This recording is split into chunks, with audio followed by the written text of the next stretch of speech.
No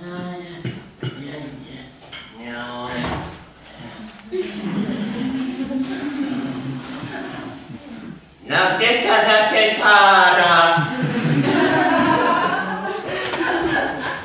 Na teba sa podal. Na mňa? Ty oháva. Šašo jeden. No ale ty si aj tak najkrajšia. Ty môj králik.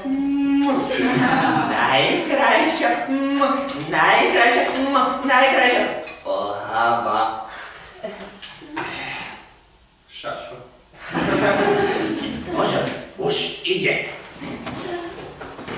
Vstúpte. Volali ste ma, moji kráľovskí rodičia? Áno, synák, volali sme ťa.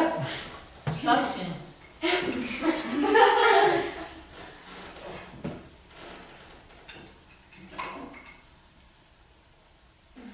Áno, volali sme ťa. No... Áno, drahý. Prečo sme ho volali? Kvôli Haničke. Aha, Haničke. Aké Haničke? Tej bez rúk. Aha. Synáčik, ako sa vodí Haničke? Vďaka, oče, veľmi dobre. U vás má všetkého dosť. Vďaka vám, že ste ju prijali. No, aha. A tebe sa ako vodí, synáčik? Veď ho nevolaj jak decko. Však už mu je čo chvíľa na ženenie. Máte pravdu, oče. Chcem sa ženiť. Náš synáčik už bude muž. No, aha. Nezosýpavaj sa z toho.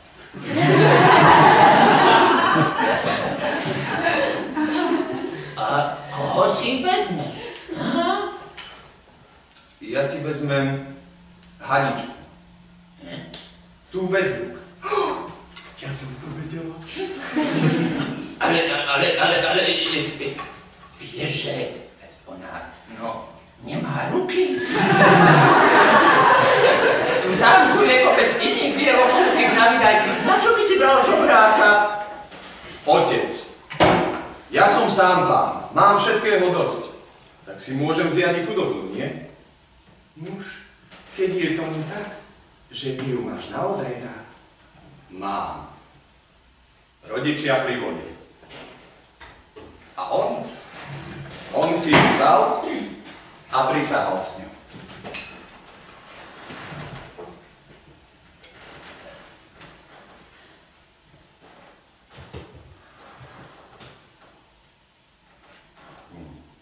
Žili mesiac, dva a medzi tým prišlo jedno písmo, že starý kráľ musí ísť do vojny. Však ja im ukážem! Ja im všetkým vytreskám, ja z nich dušu! Otec, ja za vás rád pôjdem do vojny. Vy ste sa už pre mňa dosť natrápili. No ale ty si ešte mladý. Tak kde smrť podstúpiš? Otec, nebojte sa vy nič. Hlavne sami prosím vás dobre o Haničku postarajte. Princ na to teda nedal nič. Len sa pripravil a odobral sa preč.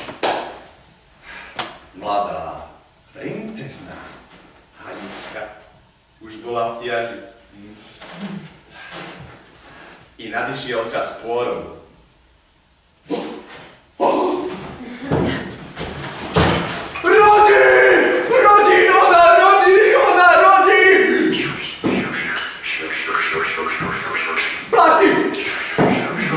Vodu!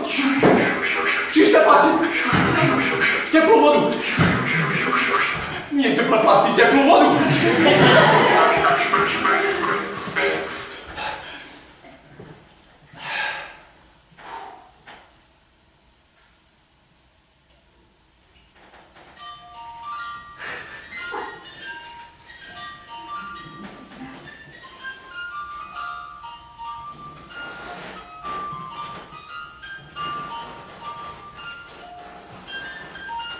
Je